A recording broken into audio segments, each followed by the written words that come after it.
Hi friends, welcome to Shob's Crafty Kitchen. இன்னைக்கு வந்து நம்ம ரக்ஷாபந்தனுக்கு ஒரு greeting card எப்படி பண்றதுன்னு சொல்லிட்டு பார்க்கலாம். ஃபர்ஸ்ட் வந்து நான் ஒரு ஸ்டென்சில் மாதிரி கட் பண்ணிக்கிட்டேன் ஒரு teardrop shape அட்டையில இருந்து. அதுக்கு அப்புறமா வந்து நான் இன்னைக்கு ஆயில் பேப்பர்னு கலர் பேப்பர்ஸ் கிடைக்கும் அதை எடுத்துர்க்கேன்.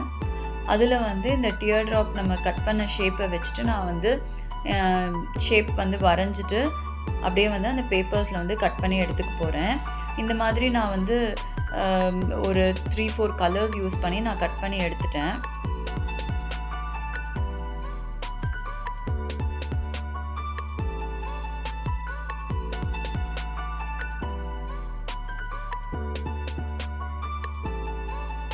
ஸோ இப்போ பார்த்தீங்கன்னா இந்த மாதிரி கலர்ஸ்லலாம் நான் கட் பண்ணி எடுத்திருக்கேன்.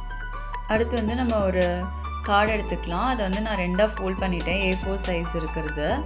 அதுக்கப்புறம் நம்ம கட் பண்ணி வச்சுருக்க அந்த ஷேப்ஸ்லலாம் வந்து நான் க்ளூ போட்டு அதை வந்து இந்த மாதிரி நான் வந்து ஒட்டிகிட்ருக்கேன். இப்போ நம்ம வச்சுருக்க கலர்ஸை வந்து லைட் டார்க் அந்த மாதிரி பேட்டர்னில் வந்து நான் மாற்றி மாற்றி ஒட்டிகிட்ருக்கேன்.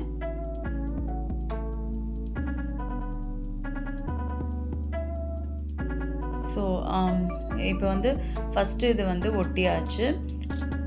இதே மாதிரி வந்து நம்ம செகண்ட் பெட்டல்ஸும் நம்ம வந்து ஒட்டிடலாம் இடையில.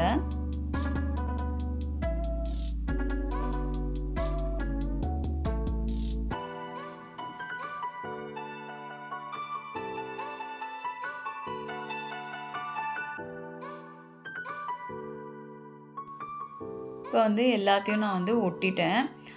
இந்த மாதிரி ஒரு எல்லோ கலர் பேப்பரில் நான் வந்து ஒரு சர்க்கிள் வரைஞ்சி அதை கட் பண்ணி எடுத்துக்கிறேன்.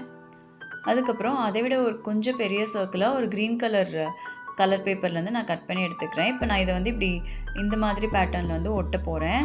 சென்டரில் எல்லோ வச்சுட்டு வெளியே க்ரீன் வச்சுட்டு இப்போ அந்த எல்லோவுக்கு நடுவில் வந்து நம்ம கொஞ்சமாக டெக்கரேட் பண்ணிடலாம்.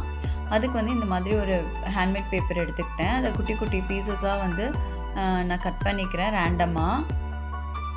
நடுவில் கொஞ்சமாக வந்து ஃபெவிகால் அப்ளை பண்ணிவிட்டு நம்ம கட் பண்ணி வச்சுருக்க பீசஸ்லாம் அப்படியே ஜஸ்ட் அப்படியே அது மேலே போட்டால் போதும். அப்படியே ப்ராப்பராக ஒட்டணுன்ட்டுலாம் அவசியம் இல்லை. அது வந்து அந்த ஃப்ளவருக்கு நடுவில் இருக்க அந்த பார்ட் தான் அழகாக தான் இருக்கும் நம்ம எந்த மாதிரி பேஸ்ட் பண்ணாலும். ஸோ அதை சுற்றி வந்து நம்ம இப்போ வந்து அடுத்து நான் ஒரு எல்லோ கலர் பேப்பர் எடுத்திருக்கேன். அதை வந்து நான் கையில் இந்த மாதிரி கசக்கிட்டு நான் அதை பீசஸாக கட் பண்ணிவிட்டு பீசஸாக கையாலேயே கிழிச்சிட்டு அதை வந்து இந்த மாதிரி ரேண்டமாக நான் வந்து ஒரு நசுக்கி விட்டுருக்கேன். அவ்வளோதான். இது வந்து ஒரு க்ரம்பிள்டு பேப்பர் மெத்தட் அப்படின்னு சொல்லுவாங்க. இதை வந்து நம்ம க்ரம்பிள் பண்ணிவிட்டு குட்டி குட்டி பீசஸாக எடுத்து இந்த மாதிரி சுற்றி ஒட்டிடலாம். அது பார்க்குறதுக்கு வந்து ரொம்ப அழகாக இருக்கும், ரியல் ஃப்ளவரோட சென்டர் பார்ட் மாதிரியே. இப்போ உள்ளே வந்து நம்ம வந்து நம்மளோட மெசேஜ் வந்து எழுதிடலாம். ஸோ நம்ம ரக்ஷாபந்தனுக்கு வந்து நம்ம பண்ணுறதுனால நம்ம வந்து ஹாப்பி ரக்ஷாபந்தன் அப்படின்னு எழுதியாச்சு.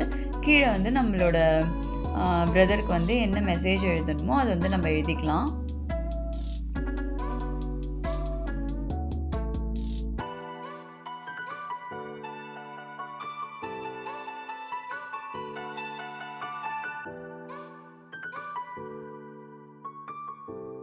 நம்மளோட மெசேஜ் வந்து நம்ம எழுதி முடிச்சாச்சு. இப்படி தான் கலர்ஃபுல்லாக வந்து நம்ம க்ரீட்டிங் கார்டு வந்து பண்ணி முடிச்சாச்சு.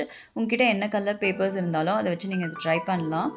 உங்களுக்கு வந்து இந்த ஈஸியான சிம்பிளான க்ரீட்டிங் கார்டு பிடிச்சிருக்கும்னு நினைக்கிறேன். பிடிச்சிருந்தா நீங்களும் ட்ரை பண்ணிவிட்டு எப்படி வந்ததுன்னு கமெண்ட்ஸில் சொல்லுங்கள்.